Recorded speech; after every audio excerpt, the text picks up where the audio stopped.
आइए आज हम लोग इंग्लिश के कुछ ऐसे लेखक के बारे में जानकारी प्राप्त करेंगे जो आपके बोर्ड एग्जाम में कई बार पूछा गया है और अक्सर पूछने की संभावनाएं बनी रहती है।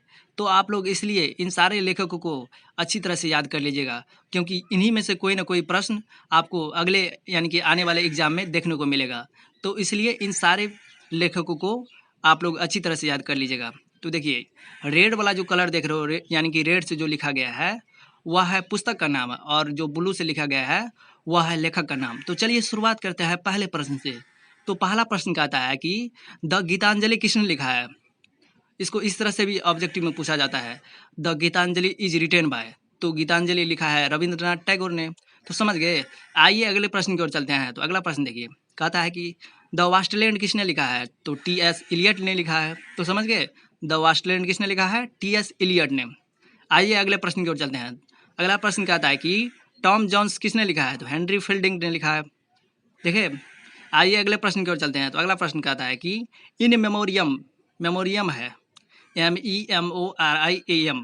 तो समझ गए, ये लिखा है अल्फ्रेड टेनिसन ने। अगला प्रश्न देखिए, कहता है कि ओथेलो किसने लिखा है। तो ओथेलो विलियम शेक्सपियर ने लिखा है। तो ओथेलो किसने लिखा है, तो विलियम शेक्सपियर ने।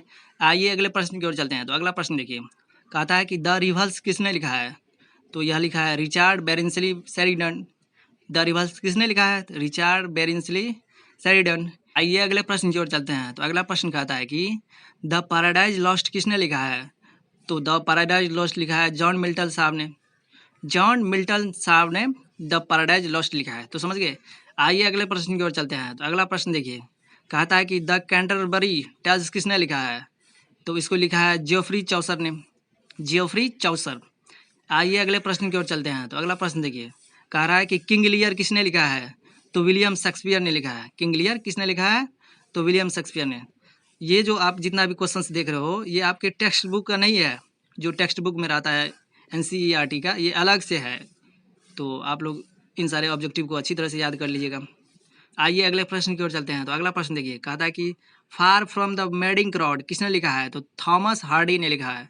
देखिए वहाँ पे थॉमस हार्डी।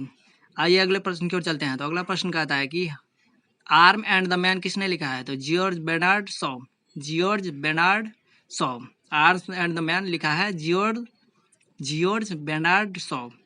आइए अगले प्रश्न की ओर चलते हैं। तो अगला प्रश्न देखिए, कहता है कि मैकबीथ किसने लिखा है। तो मैकबीथ ने लिखा है विलियम शेक्सपियर। मैकबीथ किसने लिखा है, तो विलियम शेक्सपियर ने। आइए अगले प्रश्न की ओर चलते हैं। तो अगला प्रश्न कहता है कि द गाइड किसने लिखा है। तो द गाइड लिखा है R.K. नारायण। R.K. नारायण ने द गाइड लिखा है। आइए अगले प्रश्न की ओर चलते हैं। तो कहता है कि द मर्चेंट ऑफ वेनिस किसने लिखा है। तो विलियम शेक्सपियर। आइए अगले प्रश्न की ओर चलते हैं। तो अगला प्रश्न कहता है कि कुली किसने लिखा है। तो मुल्क राज आनंद ने कुली लिखा है। ट्रेन टू पाकिस्तान किसने लिखा है। तो खुशवंत सिंह, खुशवंत सिंह ट्रेन टू पाकिस्तान ने लिखा है। एज यू लाइक इट किसने लिखा है। तो William Shakespeare. As you like it किसने लिखा है, तो William Shakespeare. The old man and the sea किसने लिखा है। तो अर्नेस्ट हेमिंगवे, अर्नेस्ट हेमिंगवे। इसका स्पेलिंग भी याद कर लीजिएगा। द प्रिंसेस किसने लिखा है। तो अल्फ्रेड टेनिसन।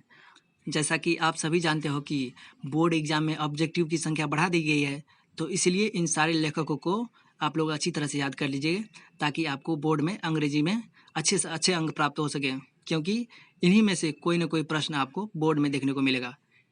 तो समझिए।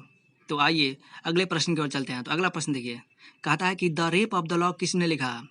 तो यह अलेक्जेंडर पोप ने लिखा है। अलेक्जेंडर पोप ने the rape of the lock लिखा। आइए अगले प्रश्न की ओर चलते हैं। तो अगला प्रश्न कहता है कि अनटचेबल, यहाँ देखिए UNTOUCHABLE।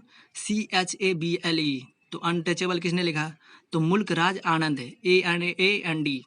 आइए अगले प्रश्न की ओर चलते हैं। तो अगला प्रश्न देखिए, ईमा किसने लिखा। तो ईमा जाने ऑस्टन ने लिखा। आइए अगले प्रश्न की ओर चलते हैं। डेविड कॉपरफील्ड किसने लिखा। तो चार्ल्स डिकेंस, चार्ल्स डिकेंस ने डेविड कॉपरफील्ड लिखा। आइए अगले प्रश्न की ओर चलते हैं। तो पायर्स एंड द प्लाउमैन किसने लिखा। तो विलियम लैंगलैंड, विलियम लैंगलैंड ने पायर्स एंड द प्लाउमैन लिखा। आइए अगले प्रश्न की ओर चलते हैं। तो अगला प्रश्न कहता है कि द पैसेज टू इंडिया किसने लिखा। तो यह लिखा है EM फॉस्टर, EM फॉस्टर ने द पैसेज टू इंडिया लिखा। तो समझ गए। इन सारे लेखकों को आपको जितना बार हो सके लिखिएगा और इनको अच्छी तरह से याद कर लीजिएगा, क्योंकि इन्हीं में से आपको कोई ना कोई आपको बोर्ड में, आपके बोर्ड एग्जाम में देखने को मिलेगा। तो आपको कम से कम 5 ऑब्जेक्टिव तो बन जाएगा बोर्ड में। तो इसलिए आप लोग कुछ भी हो सकता है, 10 भी ऑब्जेक्टिव पूछ सकता है लेखक का नाम, या नहीं तो 5 भी पूछ सकता है। तो इसलिए आप लोग अच्छी तरह से याद कर लीजिएगा और समझने का प्रयास कीजिएगा।